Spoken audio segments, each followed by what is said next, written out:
J'ai empoisonné le café de mon frère ce matin-là, pas assez pour le tuer, juste pour qu'il vomisse ses tripes devant nos parents, et qu'il voie enfin à quel point il est faible. Ils m'ont traîné en justice pour un rêve que j'avais osé voler à leur précieux fils, hurlant en pleine audience, c'était pour lui, pas pour cette ingrate. Et maintenant, en les regardant mendier mon pardon, je me demande si la vengeance a un goût plus amer que le leur. Je m'appelle Élise Moreau, et si vous pensez que les familles françaises sont des cocons de baguettes croustillantes et de vin rouge partagés autour d'une table en chêne, détrompez-vous. La mienne était un champ de mine, enfoui sous des sourires polis et des « Comment vas-tu, ma chérie ?» qui sonnaient faux comme une contrefaçon de Chanel sur le marché aux puces de Belleville. Paris, cette ville des Lumières, avait toujours été mon refuge, mais pour mes parents, elle n'était qu'un décor pour leurs ambitions ratées. Mon père, ancien employé de banque à la retraite, rêvait d'un empire culinaire qui le rachèterait de ses échecs. Ma mère, une institutrice acariâtre, voyait en chaque enfant un investissement. Et moi? J'étais l'investissement foireux, la fille qui n'avait pas de vocation comme mon frère aîné, Antoine.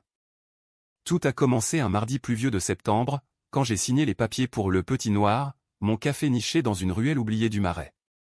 Pas un palace comme ceux de Saint-Germain, non, un endroit cosy, avec des murs en pierre apparente, des étagères croulant sous les livres jaunis et un comptoir en zinc poli par des décennies de verre posé trop fort. J'avais économisé pendant 10 ans, en enchaînant les jobs de serveuse dans des bistrots bondés, les nuits blanches à concocter des recettes sur un fourneau de location minuscule. Le café, c'était ma passion, mon antidote au vide. Chaque matin, je broyais les grains arabica fraîchement torréfiés, inhalant leur arôme terreux qui me rappelait les matins d'enfance à la campagne normande, avant que tout ne bascule. Antoine, lui, était le Golden Boy. À 35 ans, il squattait encore l'appartement familial du 16e arrondissement, un héritage que je n'aurais jamais, en prétendant lancer sa start-up. Start-up ? Une illusion de code raté et de soirées arrosées où il draguait des investisseurs imaginaires. Nos parents le couvaient comme un poussin fragile, « Mon fils, mon trésor, tu vas conquérir le monde. » Moi, Élise, la cadette de 32 ans, j'étais la pratique, celle qui payait les factures sans un merci. Et ce rêve de café ? Il était à lui, paraît-il. Mon père l'avait murmuré un soir, ivre de Calvados, j'ai mis de l'argent de côté pour Antoine. Un jour, il aura son affaire. J'ignorais tout ça jusqu'au jour où j'ai ouvert les yeux. Le jour de l'inauguration, le soleil perçait enfin les nuages, jetant des reflets dorés sur la scène voisine. J'avais invité une poignée d'amis, Clara, ma meilleure amie barista, qui avait tatoué un expresso sur son poignet en signe de solidarité, et Marc, l'avocat un peu trop charmeur qui m'avait aidé pour les baux. La machine à espresso ronronnait comme un chat satisfait, et l'air embaumait le croquant des madeleines tièdes. Les premiers clients entraient, curieux, un vieux monsieur en béret commandant un noir serré, une mère avec poussette optant pour un latte aux noisettes. Je me sentais vivante, enfin, les mains tremblantes sur le tablier amidonné. Puis, la porte s'est ouverte avec un grincement sinistre. Mes parents. Ma mère, raide dans son tailleur gris, les lèvres pincées comme si elle mâchait un citron. Mon père, le ventre gonflé sous sa chemise froissée, les yeux injectés de colère. Derrière eux, Antoine, l'air penaud, triturant son smartphone comme un talisman. Élise a tonné mon père, ignorant les regards des clients, qu'est-ce que c'est que cette mascarade ? J'ai forcé un sourire. Papa, maman, bienvenue. Un café ? Ma mère a craché, on n'est pas là pour tes breuvages. C'est l'héritage d'Antoine que tu voles là. Les mots ont claqué comme un fouet. Héritage ? J'ai ri, nerveuse, mais ils ont sorti les papiers, un testament notarié, un fonds secret que mon père avait constitué pour l'avenir de mon fils. Des économies prélevées sur mon enfance, sur les Noëls où je renonçais à mes cadeaux pour qu'Antoine ait le dernier vélo à la mode. Tu n'as pas le droit, a insisté ma mère, la voix chevrotante de fiel. Une fille comme toi, célibataire, sans enfant. Ça aurait dû être pour ton frère. Il est l'avenir de la famille. Antoine a marmonné un désolé, serette, mais ses yeux brillaient d'une avidité mal dissimulée. J'ai tenu bon ce jour-là, servant leur café avec des mains qui tremblaient intérieurement. Mais la nuit venue, seul dans mon studio au-dessus du café, les larmes ont coulé. Pas de rage, pas encore. De tristesse, viscérale, comme si on m'avait arraché à ma propre peau. Je me suis levé, et ouvert mon ordinateur, et tapé « Procédure judiciaire Famille France ». Les mots dansaient, ingratitude, spoliation, droits successoraux. Mais c'était eux qui passaient à l'attaque. 3 jours plus tard, une lettre recommandée, mise en demeure pour détournement d'héritage. Suivie d'une assignation au tribunal de Paris. Le procès a été un cirque sordide. Devant le juge, un homme sec comme un croûton, mes parents ont déballé leur grief, elle nous a trahis. Antoine aurait fait de ce café un succès, pas cette fantaisie féminine. Antoine, en témoin, a hoché la tête, les yeux baissés, mais j'ai vu son sourire en coin quand le juge a ordonné une expertise. Clara m'a serré dans ses bras après l'audience, ils sont fous, Élise. Batte-toi. Marc, l'avocat, a murmuré, on peut contre-attaquer pour harcèlement moral. Mais au fond de moi, une braise s'allumait. Pas la justice. La vengeance. Les semaines suivantes, le café tournait au ralenti. Les ragots du quartier filtraient, la fille Moreau qui vole son frère, un scandale. Les clients fidèles restaient, mais les nouveaux hésitaient à la porte. Je passais mes nuits à ruminer, à disséquer chaque souvenir. L'enfance à Deauville, où Antoine cassait mes jouets et on me punissait pour les cris. L'adolescence, où je ratais le bac pour travailler et payer ses cours de commerce. Et maintenant, ça. Une nuit, étouffé par l'oreiller, j'ai juré, il paierait. Pas avec des avocats. Avec leur propre poison, la culpabilité, la honte, l'effondrement de leur tour d'ivoire. Le tribunal devint mon purgatoire quotidien. Chaque audience, je m'asseyais sur ces bancs en bois usés, l'odeur de cire et de vieux dossiers imprégnant l'air comme un linceul. Mon père, avec sa cravate de travers, débitait ses litanies, j'ai travaillé 40 ans pour que mon nom survive par Antoine. Élise ? Elle n'est bonne qu'à servir. Ma mère renchérissait, les yeux humides de crocodile, on l'a élevé comme un garçon, et voilà sa gratitude. Antoine, le pantin, opinait du chef, mais je voyais ses mains moites, son regard fuyant vers la sortie. Il savait, au fond, qu'il n'avait rien pour lui. Pas de talent, pas de cran. Juste l'ombre de nos parents. Marc, mon avocat, plaidait avec feu, mes clients ont investi dans l'avenir familial, mais sans clause légale contraignante. Élise a acquis le fonds par son labeur propre. Le juge hochait la tête, dubitatif, ordonnant des expertises comptables qui traînaient comme un escargot sous la pluie. Pendant ce temps, le petit noir agonisait. J'ai dû licencier 2 serveuses, des filles comme moi, usées par les nuits courtes. Clara est restée, fidèle, brassant du café comme une sorcière bienveillante, tiens, un double shot. Pour la guerre. Nos conversations, tardives, disséquaient l'âme humaine, tes parents, c'est la peur, Élise. Peur de l'oubli. Antoine et leur miroir brisé. La peur. Oui, c'était ça. La mienne grandissait aussi, mais elle se muait en lame. Je commençais à fouiller, des appels à des cousins éloignés en Normandie, des lettres jaunies dans le grenier familial que j'avais visité en douce un week-end. Là, entre des photos craquelées, j'ai trouvé le pot aux roses. Mon grand-père, le vrai bâtisseur, avait légué une somme à ses petits-enfants sans distinction. Mais mon père avait détourné, falsifié, pour favoriser Antoine. Preuve ? Un chèque postdaté, une note manuscrite, pour le fils, l'héritier. Mon cœur battait la chamade. Ce n'était pas seulement de la partialité, c'était du vol. Je n'ai pas balancé ça à Marc tout de suite. Non, je l'ai gardé, comme un as dans ma manche. Au lieu de ça, j'ai infiltré leur monde. Des dîners forcés, où je feignais la réconciliation, papa, raconte-moi tes rêves de jeunesse. Il s'ouvrait, le vin aidant, sur ses regrets une boulangerie manquée à Caen, une femme qu'il avait quittée pour un artiste. Antoine sera ce que je n'ai pas pu être. Ma mère, plus dure, lâchait des piques, si tu t'étais mariée, Élise, tu comprendrais. Comprendre quoi ? Leur misogynie étriquée, forgée dans les années 70, quand les femmes étaient encore des appendices. Antoine, lui, craquait en privé. Un soir, après une audience, il m'a coincé dans le couloir du tribunal. Serette, on pourrait partager ? Le café, je sais que tu l'aimes. Sa voix tremblait, suppliante. J'ai souri, glacial, partagé ? Comme tu as partagé tes jouets, petit ?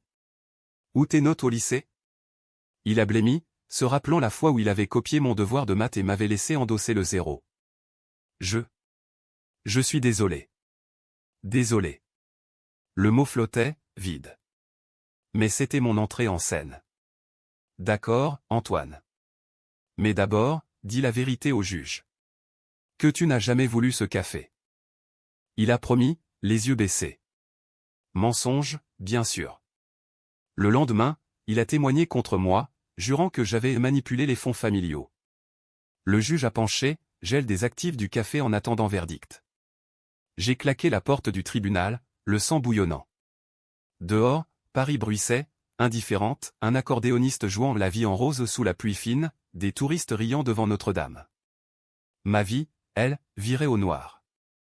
Ce soir-là, chez moi, j'ai ouvert une bouteille de Bordeaux volée à la cave parentale, un souvenir de leur vignoble imaginaire. Assise sur le sol, entouré de factures, j'ai tracé mon plan. Pas un éclat de folie, non. Une dissection méthodique, chirurgicale. Étape 1, exposer leurs secrets. J'ai contacté un journaliste freelance, un type du Canard enchaîné que Clara connaissait, et lui ai filé les preuves du grand-père. Anonyme, pour l'instant. Étape 2, briser Antoine. Il avait une faiblesse, les femmes, et surtout, l'alcool. J'ai arrangé une soirée réconciliation au café, invitant ses amis start-upers. Mais j'y ai glissé des invitations à ses ex, celles qu'il avait larguées comme des Kleenex. La soirée fut un triomphe de chaos. Antoine, saoul, draguait une de ses conquêtes passées devant tout le monde. T'es toujours aussi bonne, bafouilla-t-il. Elle le gifla, publiquement, salaud, tu m'as viré par SMS.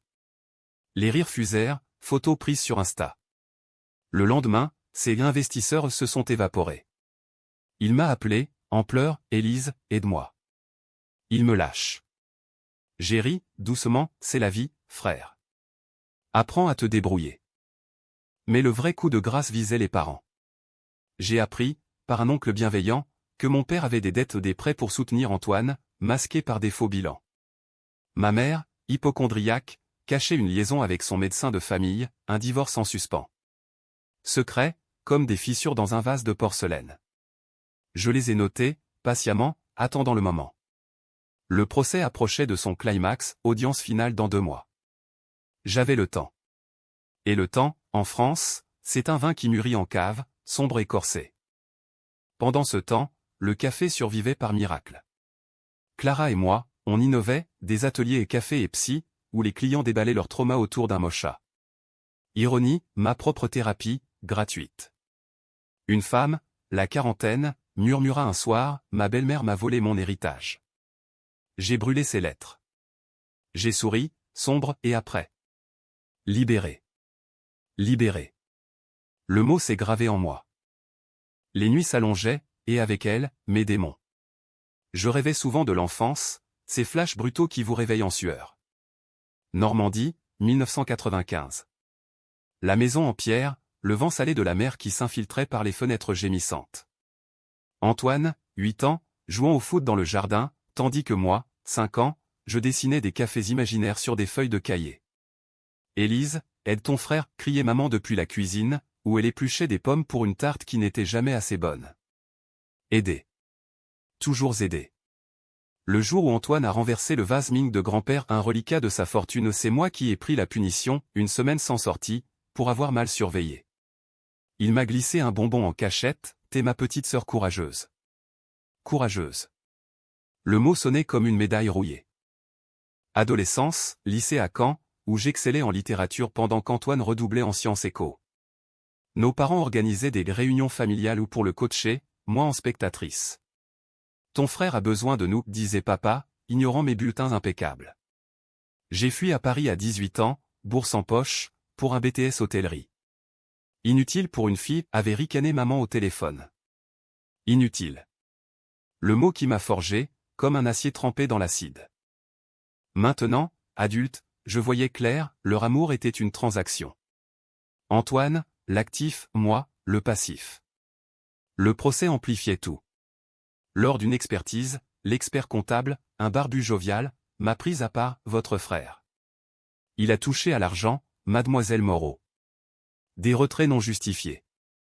Preuve en main, j'ai confronté Antoine dans un bar du quartier latin, sous les néons clignotants de l'absinthe. Combien as-tu piqué, hein? Pour tes soirées foireuses. Il a nié, suant, c'est pour l'investissement. Investissement. Dans quoi? Des bitcoins qui s'étaient évaporés comme de la fumée. Je l'ai filmé, discrètement, son aveu bafouillant. Pas pour le juge au trop propre. Pour le chantage. Rends-moi le café, ou ça sort. Il a pâli, Élise, t'es mon sang. Sang. Le nôtre coulait, dilué par des années de mensonges. Il a cédé, en partie, un virement anonyme pour relancer le fonds. Mais trop tard, la machine était lancée. Avec les parents, c'était plus vicieux. J'ai infiltré leur cercle social, le bridge du jeudi chez les Dubois, où maman se la jouait bourgeoise. J'y suis allé, invité par pitié. Autour de la table verte, verre de Porto en main, j'ai lâché des perles, papa a toujours été visionnaire. Même si ses prêts pour Antoine l'ont un peu endetté. Les regards se sont tournés, acérés. Maman a rougi, de quoi parles-tu? Oh, rien. Juste des rumeurs familiales. Graines semées, poison lent. Mon propre psychisme craquait. Clara m'a traîné chez un thérapeute, un psy freudien du 5e, avec des livres jusqu'au plafond. Votre rage est légitime, Élise, mais elle vous consume. Légitime. Oui, mais comment l'éteindre? Les séances révélaient des abysses, la jalousie refoulée envers Antoine, non pour son sort, mais pour l'amour qu'il recevait gratis. Et si je le haïssais vraiment, ai-je demandé un jour, les ongles enfoncés dans les accoudoirs. Le psy a haussé un sourcil, la haine est un feu, la vengeance, un brasier. Choisissez. J'ai choisi le brasier. Le journaliste a publié un article anonyme dans Libération, l'héritage empoisonné, quand la famille française trahit ses filles. Pas de nom, mais les détails, le chèque du grand-père, les faveurs à Antoine collaient trop. Mes parents ont paniqué, appel frénétique, c'est toi, hein? Cette garce. J'ai nié, sereine, maman, paranoïa. Mais intérieurement, triomphe. Le quartier bruissait, clients affluaient au café, curieux du drame Moreau. Vente en hausse, ironie mordante. Antoine, lui, sombrait. Perdu son au boulot au bidon, il squatta chez moi un soir, puant la bière, aide-moi, Élise. Papa et maman me haïssent maintenant.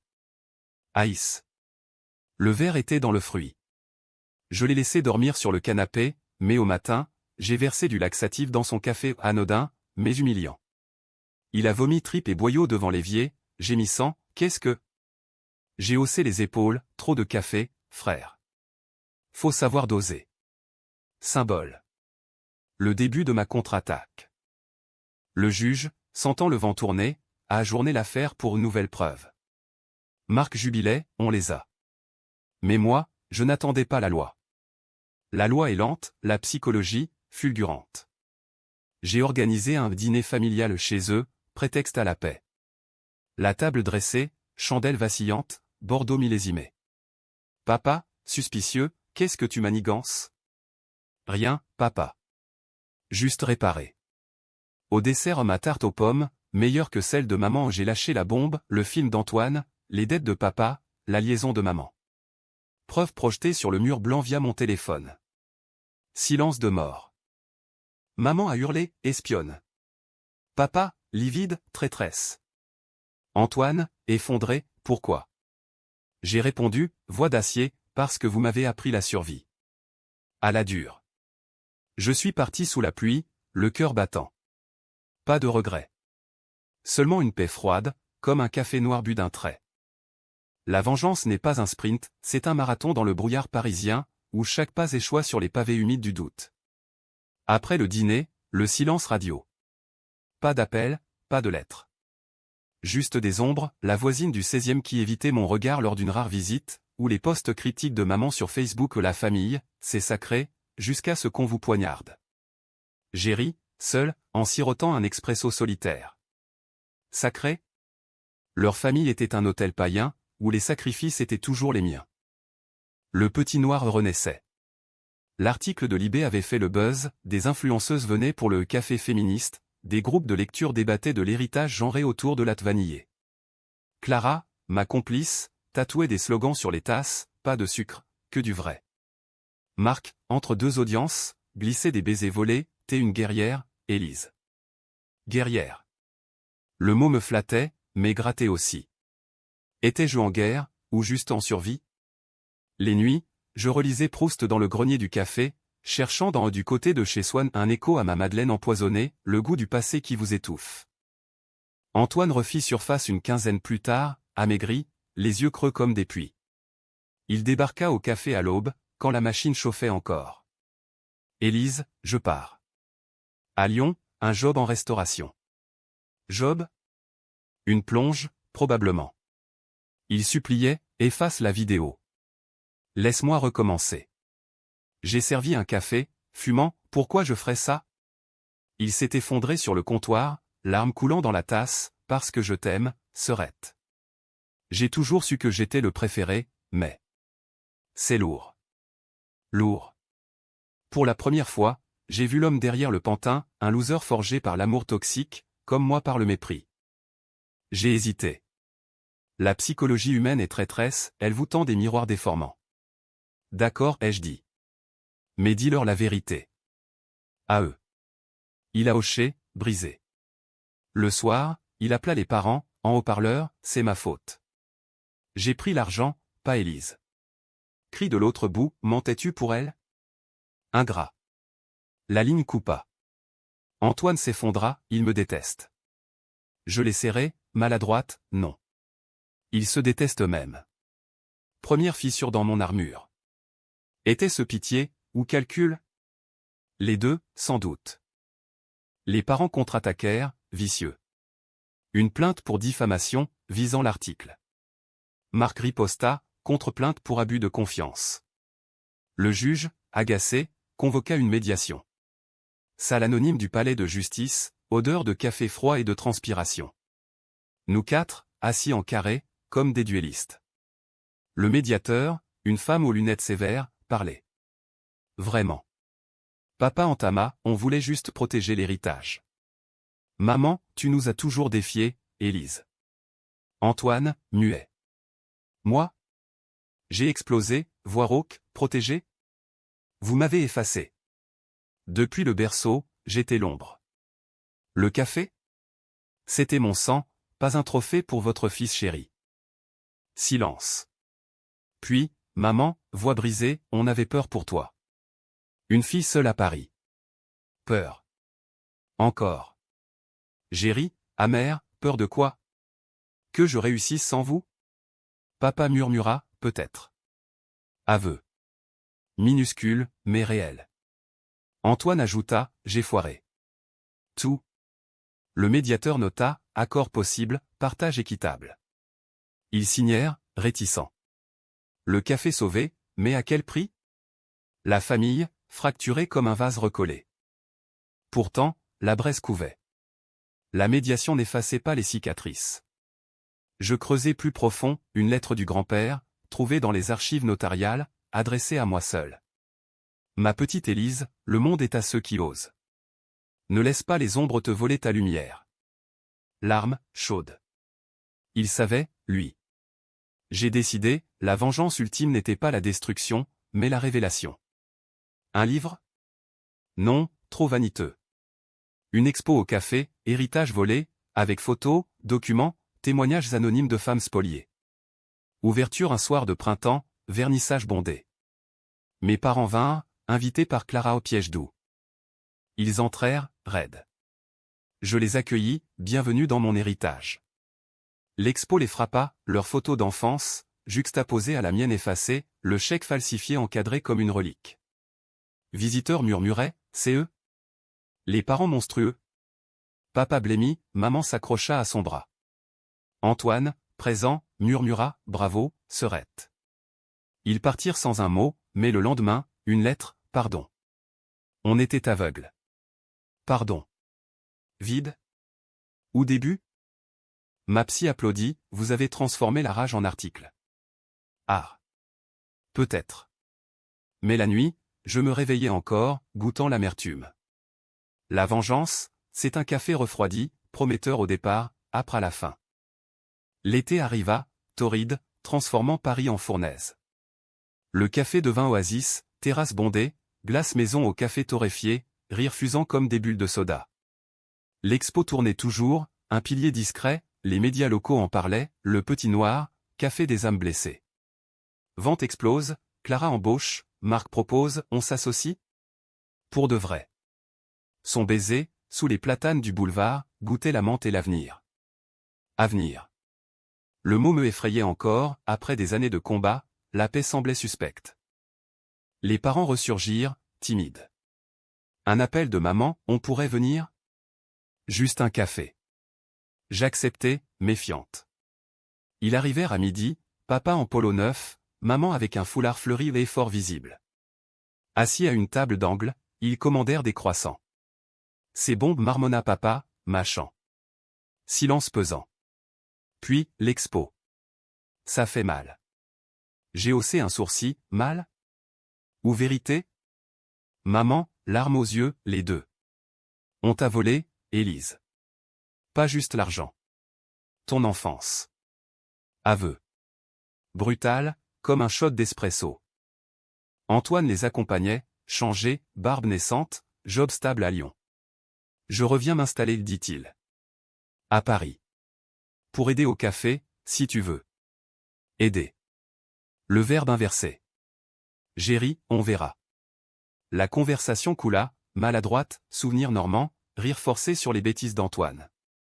Papa avoua ses dettes réglées par un prêt bancaire, sans moi. On voulait te prouver qu'on changeait. Changer. À 65 ans. Possible, en France, où les révolutions couvent sous la peau. Mais la psychologie ne pardonne pas si vite.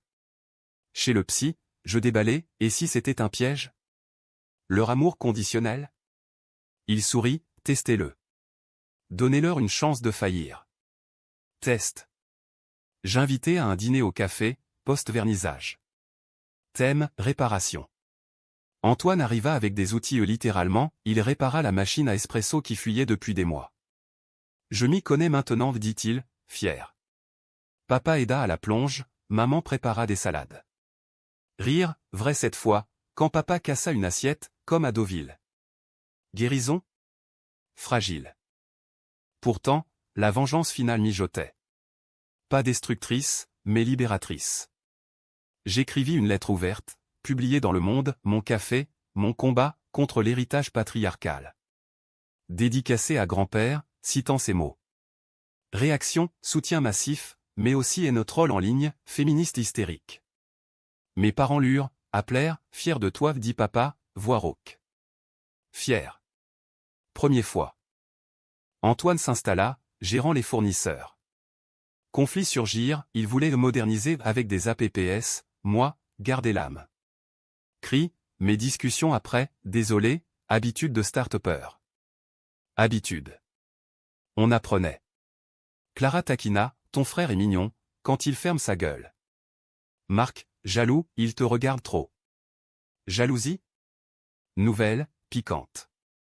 Un soir d'orage, crise, un client raciste refusa de payer, insultant ces Françaises qui pleurnichent. Antoine le vira, poing serré. Pour toi, dit-il après. Pour moi. Le geste brisa une barrière. On but, tard, confiant nos failles, sa dépression cachée, mes nuits d'insomnie. On est pareil, murmura-t-il. Pareil.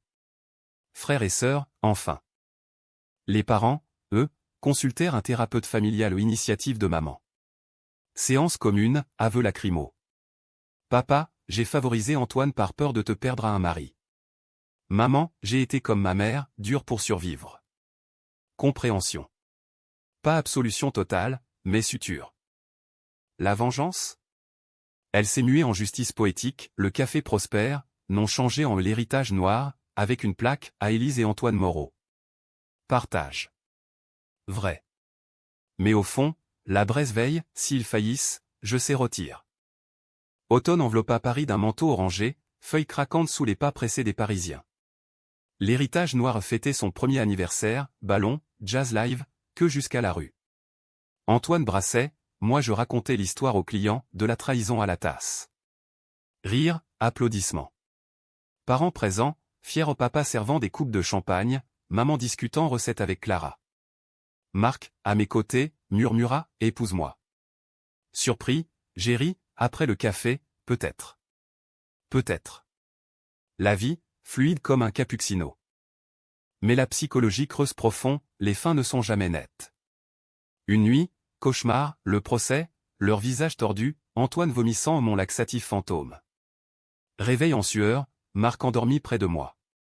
J'ai marché jusqu'au café, vide sous la lune. Là, journal intime ouvert, page noircie de rage passée.